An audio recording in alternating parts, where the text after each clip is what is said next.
중국의 황제 중에 5제가 있습니다. 5명의 황제를 말하는데요.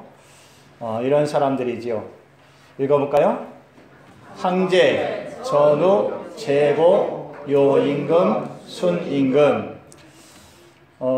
왕이 자기의 왕위를 물려주는 것을 선양이라고 하는데, 이 5명의 이 황제들은 자기의 제왕의 자리를 선양할 때에 자기 아들에게 하지 않고 자기의 신하 중에 덕이 있고 지혜로운 신하를 뽑아서 그 신하에게 선양하였어요. 참 좋아 보이지 않습니까? 5제 중에 마지막 임금 순임금도 자기의 신하 중에 하나를 택했어요. 누구냐면 우라는 사람입니다.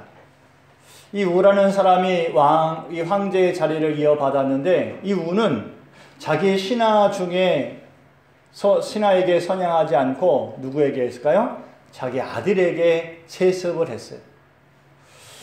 이렇게 그리고 계속해서 이 우왕의 자손들은 계속 세습을 했습니다. 그래서 세워진 나라가 하나라예요. 몇 년 동안 세습을 했어요? 470년 동안 세습을 합니다. 17명의 황제가 세워졌어요. 그리고 마지막 17번째 왕은 걸왕이었어요. 이 걸왕도 세습을 하려고 했겠죠. 근데 여러분, 세습이라는 게 좋은 면도 있지만 그 전통성을 이어가고 그런 것이 있을 수 있지만, 한편으로는 아래를 볼 줄 모르는 그런 단점이 있어요. 세습이 계속되다 보니까 계속해서 제왕들이 폭력적이 되는 것입니다. 자기만 생각하고 백성들을 도구로만 생각하는 것이. 이 걸왕이 그 폭력이 극에 달했습니다. 그러자 그 신하였던 탕이라는 사람이 이 걸왕을 무력으로 몰아냅니다. 그리고 새로운 나라를 세워요. 무슨 나라요? 네, 상나라를 세우게 돼요. 그 첫 번째 왕이 이제 탕왕이 되는 것이죠. 하나라가 사라지고 상나라가 새로 생긴 거예요. 자, 그런데 백성들이 이제 말이 많았어요. 470년 동안 왕조가 있었어요. 그래서 왕의 혈통이라는 것이 있었는데, 이 탕이라는 사람은 왕의 혈통이 아니거든요. 근데 왕의 자리에 올랐단 말이에요. 그러다 보니까 이 백성들이 두 가지 말이 나기 시작했어요. 하나는 뭐냐? 부패한 왕조를 끝냈으니 잘했다 못했다? 잘했다라는 백성들이 있었어요. 또 한편으로는 그래도 신하가 군주를 섬기는 것이 도리이지 어떻게 신하가 군주를 몰아내고 자기가 왕의 자리에 앉을 수 있냐? 이건 잘못됐다라고 말하는 사람들이 있었어요. 어떻게 보면 우리나라의 지금 상황하고 매우 비슷하죠. 그런데 이 탕왕이요, 이런 백성들의 말에 다 듣지만 그 말에 귀를 기울이지 않고 자기 자신을 돌아보았어요. 그리고 자기 자신이 다시 예전에 잘못된 일들을 반복하지 않기 위해서, 그 부패를 반복하지 않기 위해서 스스로를 돌아봅니다. 그는 자기가 자주 쓰는 물건에다가 자기의 좌우명들을 새겼어요. 그리고 자기의 생각이 변하지 않도록 자기를 다잡았어요. 그런데 아침마다 쓰는, 또 시시때때로 쓰는 대야에다가는 이렇게 글을 썼습니다. 읽어볼까요? 구일신, 일일신, 우일신. 무슨 뜻일까요?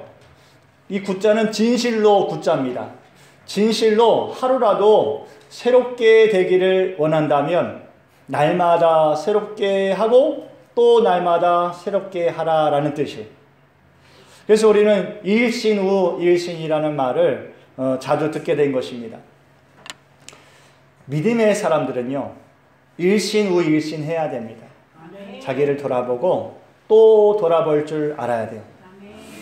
하나님의 자녀답지 않은 그리스도인들이 많아요. 그런데 하나님의 자녀답지 않다, 세상 사람들이 먼저 알지요. 그러나 그것도 문제지만 가장 큰 문제는 뭐냐? 하나님의 마음이 근심되어지신다는 거예요. 하나님의 자녀가 하나님의 자녀답지 못할 때 아버지의 마음이 근심스러운 것이죠. 예수님께서는 이렇게 말씀해 주셨어요. 요한복음 3장 16절이죠. 시작. 하나님이 세상을 이처럼 사랑하사 독생자를 주셨으니 이는 그를 믿는 자마다 멸망하지 않고 영생을 얻게 하려 하심이니라. 이 말씀이요, 여러분, 우리가 예수님을 믿는 이유입니다. 이 말씀의 한 구절에 하나님께서 우리에게 성경을 주신 그 모든 이유가 다 담겨 있어요. 하나님이 우리를 사랑하셨어요. 그래서 하나님은 사랑으로 독생자 예수님을 우리에게 보내주셨어요. 그리고 그 예수님 믿는 하나님의 백성들은 다 멸망치 않고 구원을 받게 하신 거예요. 영생을 주신다는 거예요. 이 요한복음 3장 16절에 놀라운 말씀이에요. 근데 여러분, 영생을 주신다는 게 무슨 뜻인지 아십니까? 천국을 주신다는 거예요. 천국 백성이 되게 하신다는 거예요. 지옥에서 영생하면 좋겠습니까? 아예 좋으신 분들이 한 10대분 계신 것 같아요. 지옥에서 영생하면 좋겠어요? 아니지요. 예, 아닙니다. 영생을 얻게 하려 하심이라. 하나님 나라에 살게 하시겠다라는 뜻이에요. 누구를요? 누구든지, 죄인이든지 의인이든지 착한 사람이든지 고약한 사람이든지 선한 사람이든지 악인이든지 예수님을 믿으면 멸망치 않고 지옥불에 떨어지지 않고 하나님 나라에 살게 하시겠다라는 것이에요.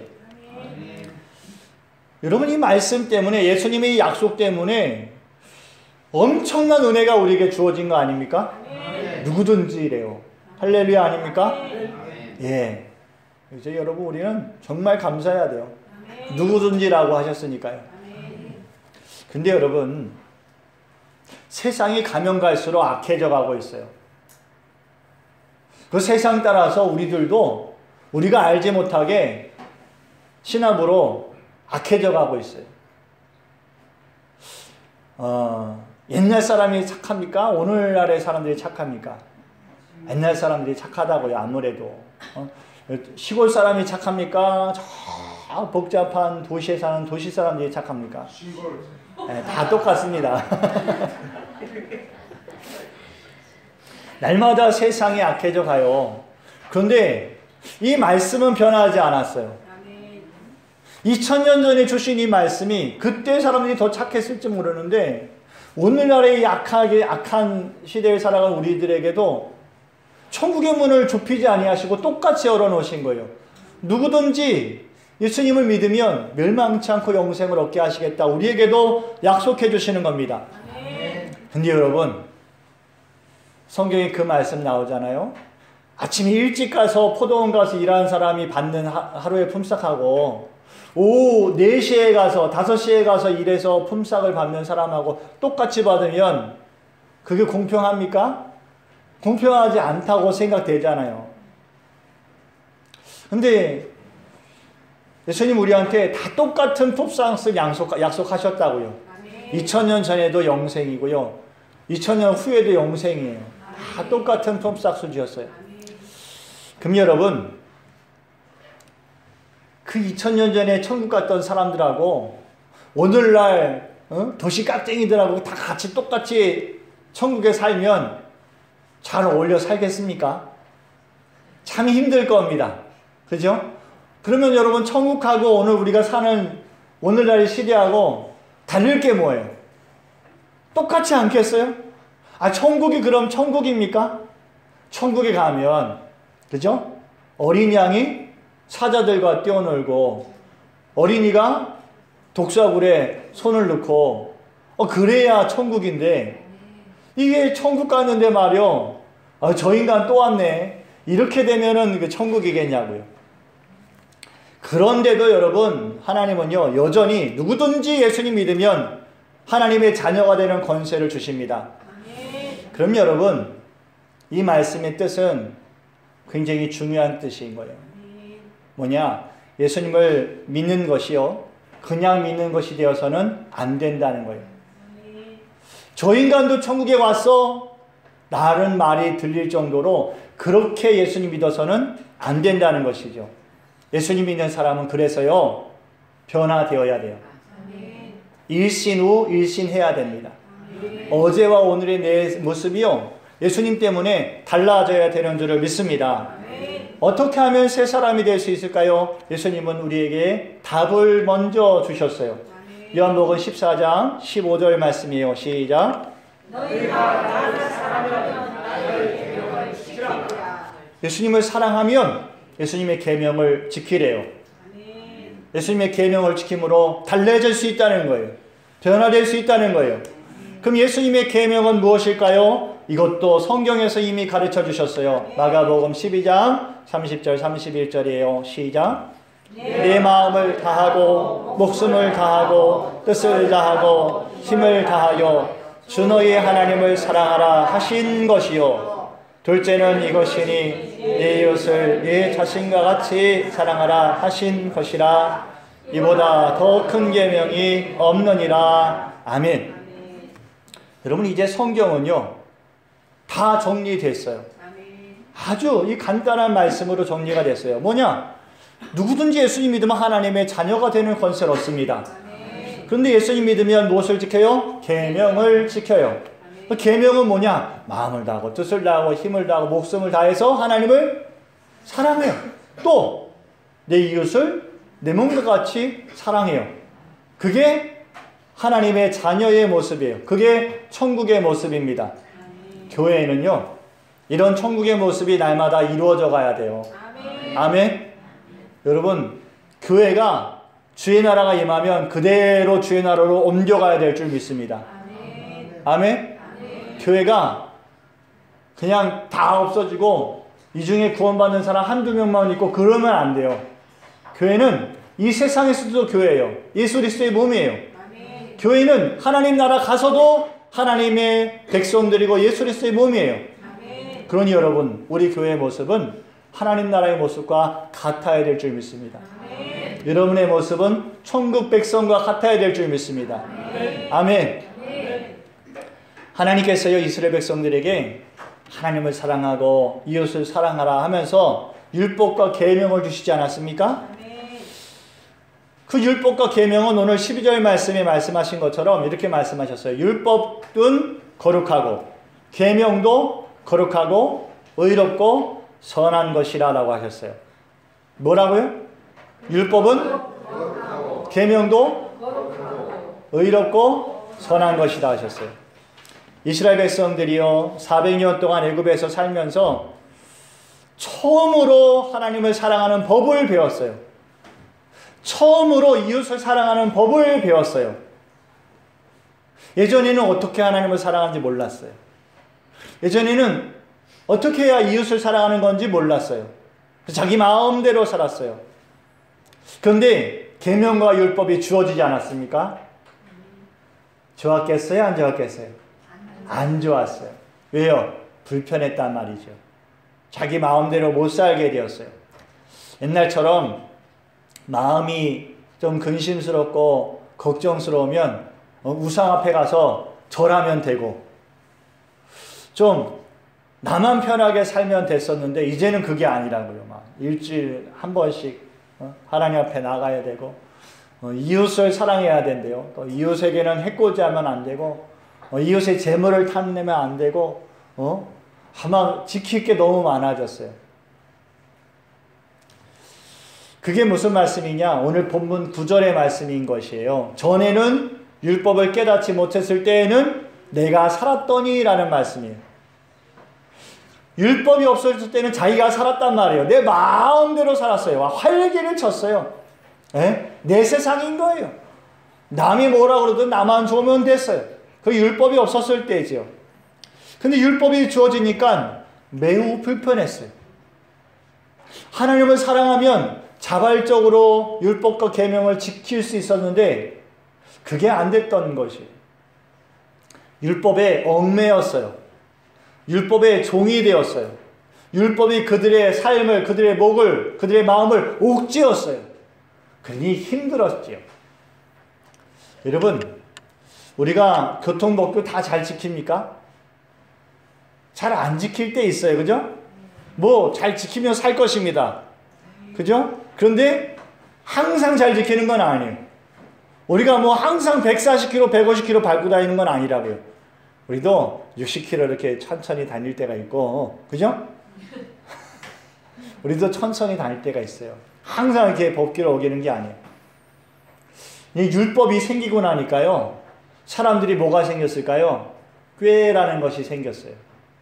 야, 요거 봐라. 아, 율법이 이렇게 했는데, 요거 이렇게 하면은 누이 좋고 매부 좋고구나. 어? 율법을 어기는 것도 아니고 나도 좋구나. 요런 꾀가 생기게 됐어요.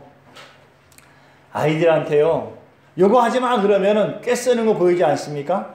그것만 살짝 피해가요. 이스라엘 백성들이 이게 꾀가 생겼어요.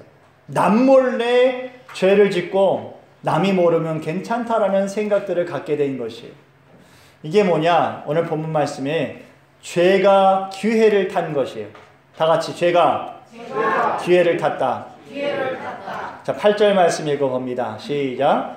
그러나 죄가 기회를 타서 계명으로 말미암아 내 속에서 온갖 방심을 이루었나니 이런 율법이 없으면 죄가 죽은 것이라. 어떻게 했다고요? 죄가 기회를 타서 그랬어요. 자, 12절 말씀도 같은 말씀이 있어요. 시작. 죄가 기회를 타서 계명으로 말미암아 나를 속이고 그것으로 나를 죽였는지라. 죄가 기회를 타서요, 눈치껏 율법을 지키고 계명을 지키게 한 것이에요. 눈치껏. 온갖 탐심이 마음 안에 들어왔어요. 눈치껏 하다 보니까.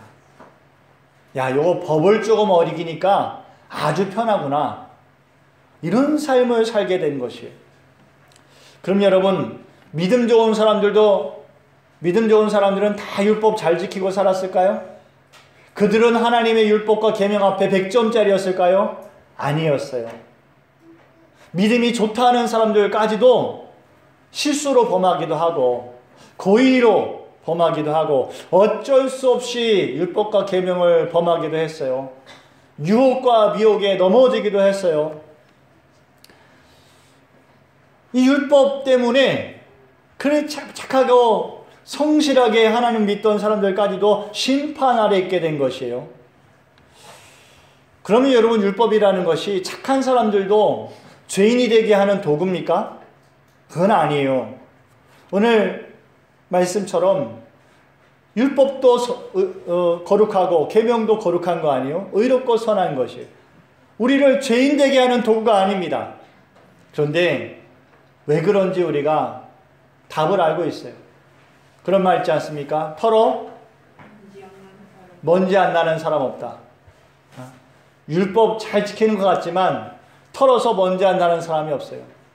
그러다 보니까 다 죄 아래 살게 된 것이. 하나님 도대체 율법과 계명을 주시면서 하나님을 사랑하고 이웃을 사랑하라 말씀하시면서 어떻게 우리를 구원하시려고 하신 것일까요? 도대체 우리를 어떻게 구원하시려고 이런 무거운 율법과 계명을 주신 걸까요? 근데 하나님께서는요, 율법과 계명만 주신 게 아니에요. 선지자를 통해서 하나님의 말씀을 우리에게 주셨어요. 이사야 선지자는 우리에게 하나님의 마음을 가르쳐 주셨어요. 이사야 53장 5절과 6절 말씀이에요. 자, 우리 큰 소리를 읽어봅니다. 시작. 그가 찔림은 우리의 허물 때문이요 그가 상함은 우리의 죄악 때문이라. 그가 징계를 받음으로 우리가 평화를 누리고 그가 채찍에 맞음으로 우리가 나음을 입었도다. 우리는 다 양 같아서 그릇 행하여 각기 치기도 갔거늘 여호와께서는 우리 모두의 죄악을 그에게 담당시키셨도다. 아멘.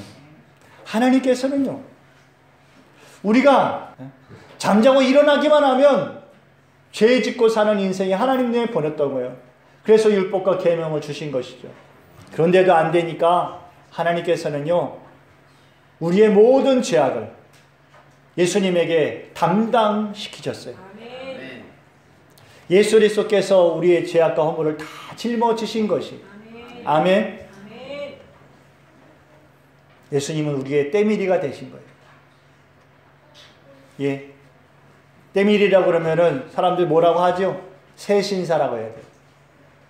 근데 솔직하게 예수님 우리의 때밀이가 되신 거예요.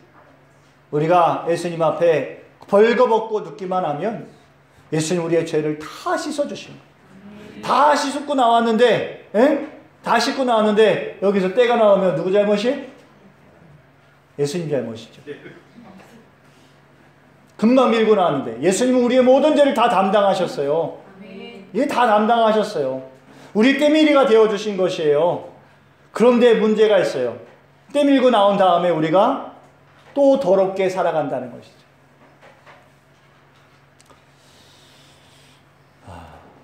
오늘 본문 4절 말씀에서는 이렇게 말씀하셨었어요. 현대인의 성경에서 좀 더 쉽게 말씀해 주셔요. 시작. 형제 여러분, 그러므로 십자가에 못 박히신 그리스도를 통해 여러분도 율법에 대하여 죽었습니다. 이것은 우리가 다른 분 곧 부활하신 그리스도의 사람이 되어 하나님을 위해 열매를 맺기 위한 것입니다. 우리가 그리스도와 함께 죽어야 돼요. 근데 안 죽으니까 목욕탕에서 나오기만 하면 또 제멋대로 살아가니까 금방 떼입고 그 금방 그 때를 밀어주신 예수님의 공로가 또 빛이 나지 않는 거예요. 여러분, 우리는 언제까지든지 십자가의 그늘 아래에 있어야 돼요. 아멘.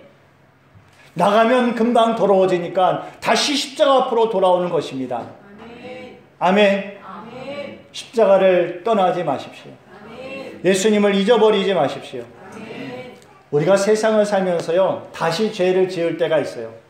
있습니까? 없습니까? 있습니다. 있지요? 네. 예. 왜 죄 짓습니까? 네? 나쁜 사람들 아닙니까? 아니에요, 여러분. 예수님은 그거조차도 다 알고 계셨어요. 우리의 때를 밀어주시면서 우리가 곧 다시 돌아오질 거라는 것도 예수님 알고 계셨어요. 그럼 예수님은 왜 우리의 죄를 대속해 주신 거예요? 도대체 왜 그렇습니까? 여러분, 예수님 우리의 연약함을 아시기 때문에 그래요. 우리가 죄가 좋아서 다시 죄의 종이 되어서 하나님 앞을 떠나서 죄 짓고 사는 것을 즐거워해서 다시 죄를 짓는 게 아니라 우리가 연약하기 때문이라는 것을 예수님 아셨어요. 연약하기 때문에 또 더러워질 거라는 것을 예수님 아셨어요. 우리가 난폭하고 비양심적이어서 죄 짓는 것이 아니라 연약하기 때문에 다시 죄를 짓고 마음에 근심하고 살아갈 거라는 것을 예수님 아신 거예요. 그래서 예수님은요, 히브리서 4장 15절 말씀이 이렇게 우리에게 가르쳐 주셨어요. 시작. 우리에게 있는 대제사장은 우리의 연약함을 동정하지 못하실 이가 아니요 모든 일에 우리와 똑같이 시험을 받으신 이로되 죄는 없으신도다. 우리의 연약함을 동정하여 주시는 거예요. 로마서 8장 26절 말씀도 똑같은 말씀이에요. 시작. 이와 같이 성령도 우리의 연약함을 도우시나니 우리는 마땅히 기도할 바를 알지 못하나 오직 성령이 말할 수 없는 탄식으로 우리를 위하여 친히 간구하시느니라. 예수님도 우리의 연약함을 동정하여 주셔요. 긍휼히 여겨 주셔요. 아멘. 성령님도 우리를 긍휼히 여겨 주셔요.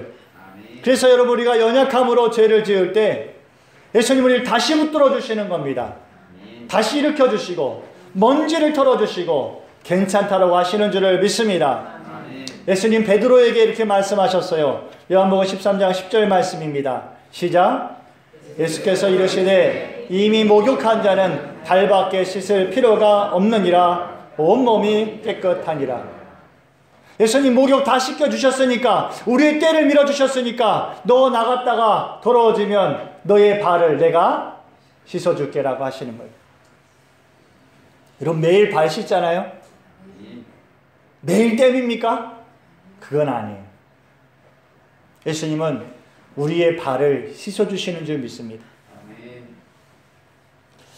여러분, 우리는 이렇게 예수님의 크고 놀라운 사랑과 은혜를 받고 있습니다. 하나님은 이렇게 예수 믿는 사람들을요, 의롭다고 인정해 주시는 거예요. 이렇게 귀한 은혜를 받은 우리가 힘써야 될 일이 무엇일까요? 무엇을 힘쓸까요? 우리는 때도 미뤘고요, 우리는 발도 매일 씻음을 받아요. 우리가 힘써야 될 것이 무엇일까요? 죄가 틈탈 기회를 주지 말아야 됩니다. 먼지를 털어주셨으면 그 먼지 구덩이에 다시 들어가지 않기를 힘써야 되는 것이에요. 죄가 틈탈 만한 기회를 빨리 알아채리고 그 먼지 구덩이 아래 뒹굴지 않는 그러한 삶을 살기를 힘써야 될 줄을 믿습니다. 히브리서 12장 3절 말씀에 이렇게 말씀하셨어요. 시작. 너희가 피곤하여 낙심하지 않기 위하여 죄인들이 이같이 자기에게 거역한 일을 참으신 일을 생각하라. 누구를 생각하라? 예수님을 생각하라. 누구를 생각하라? 예수님을 생각하라. 나를 위해 십자가 지시고 항상 은혜를 베푸시는 예수님을 생각해야 됩니다. 그러므로 우리가 죄에게 기회를 주지 않을 수 있어요. 예수님을 생각함으로요, 하나님을 가까이 하십시오. 하나님을 가까이 하십시오. 하나님을 사랑하십시오. 예수님을 생각함으로 죽기까지 순종하십시오. 예수님을 사랑함으로 하나님을 경외하고 하나님 앞에 경솔하지 마십시오. 예수님을 사랑함으로 인내하십시오. 쉽게 분내지 말고 악한 말 하지 마십시오. 예수님을 생각함으로 형제를 사랑하십시오.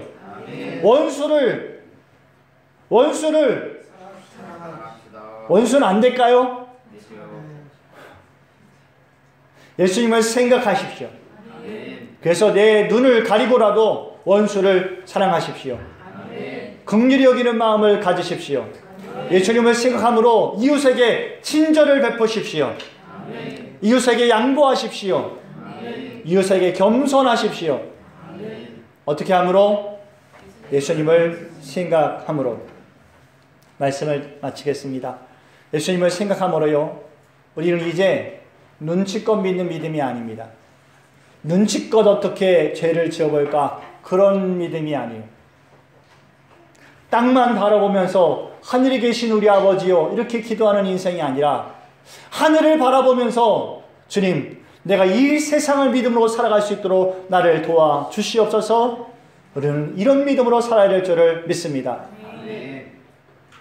날마다 새로워짐으로 찬미와 영광을 하나님께 돌려드리며 이 시대 안에 하나님의 거룩한 자녀로 믿음으로 승리하는 여러분과 제가 되기를 축원합니다.